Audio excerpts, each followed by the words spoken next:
Good afternoon, YouTube. Welcome back to another TDH upload. My name is Travis. Today's video, we're going to be working on the old Formula F20 here behind me. I've been neglecting this old girl ever since I landed the Carolina skiff, aka Cracker Jacks here.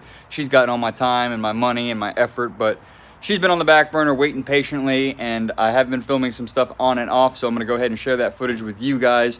My buddy Jack, the guy who's been helping me with the center console and most of my fiberglass work, he came by, laid up one more layer of glass on the Bilge, so that way I knew it was squared away and sound. Just to be safe, I wanted to have someone's second opinion who does this stuff every day to overlook that, and we are good to go. So you guys will see that footage, and then after that I went back and sanded it all out and laid up some paint inside of the Bilge, prepping to get ready to drop the 305 back into where you guys can see it over there on the engine hoist. I've had this thing kicking around my shop. I've been moving it all around, and it's time for it to go back in its home. And hopefully in the next couple weeks, that will be that. So I'm gonna shut up now. Let's get to work.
All right, folks, well, we got ourselves a nice painted Bilge here.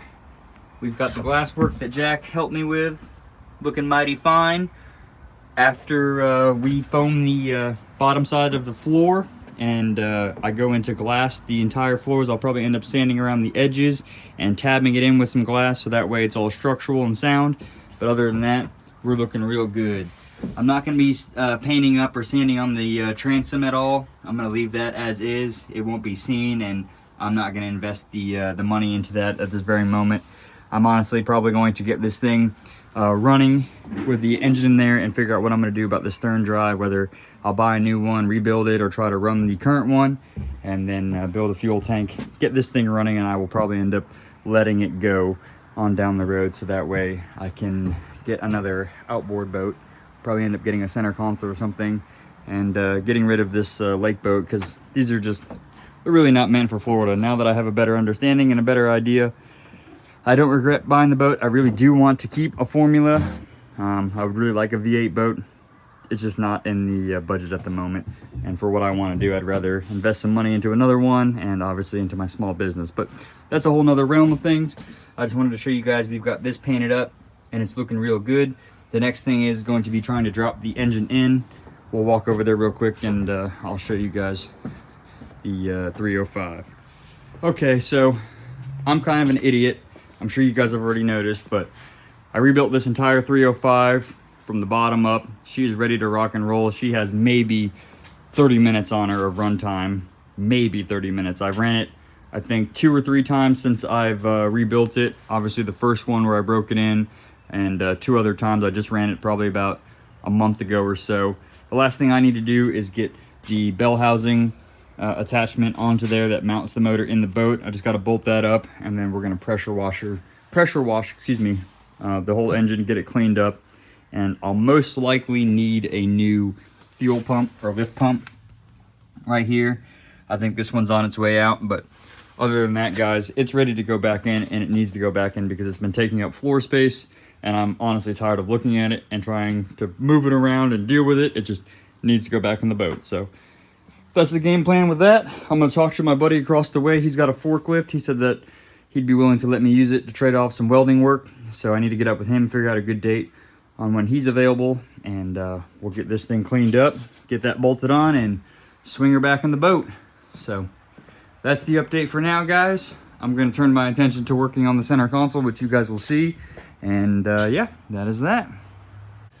Alrighty guys, today is the day that the 305 goes back into the formula. Off camera, I went ahead and pressure washed the whole engine, and I pressure washed that bell housing attachment with the little ears on it for the motor mounts. Got that all cleaned up, got it bolted up to the engine.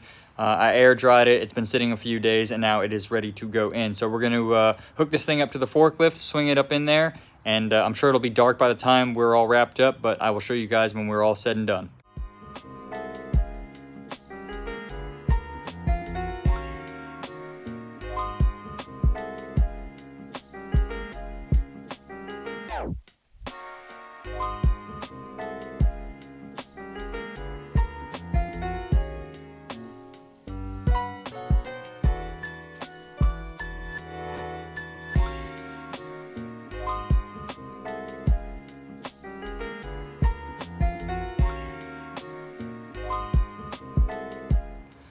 I cannot get over how smooth that freaking installation went, guys. I mean, getting that installed, I thought was gonna kind of be a headache, and I was a little worried about the fork length on my buddy's forklift, but she's in there.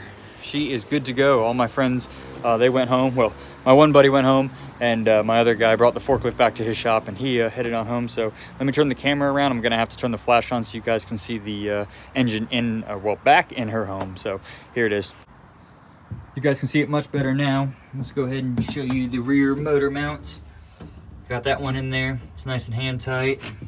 Got this guy threaded down a good bit. It's just hand tight though. The other one, I got to clean the threads a bit more just to get that nut down the rest of the way. It threads on just fine, but it gets a little rusty down here. And then you guys can see the rear motor mount. The spring washer is in there with the spacer. Everything lined up the way it should. The only thing that I did wrong was I should have had this below the motor. This is the water pickup. I can still route it in there, it's just a little tougher. It's got to go up to this hose here. This hose, I'm still kind of debating whether I should wire it up, hook a battery up to it, and just plumb the hose up here and see if the ignition works in the boat and the wiring works in the boat, make sure there's no issues with that. Or once I figure out what I'm doing with the stern drive and get all that work done, and then go from there. But I kind of want to make sure the wiring harness works, because I've been bypassing it. That's how I've been getting it to run. And if I can get the ignition and everything to work in the boat, then that's one problem or one thing checked off the list that I don't have to worry about. So other than that, the motor's in there. We just got to build a fuel tank, get that squared away, and once the fuel tank's built, I got to continue foaming this.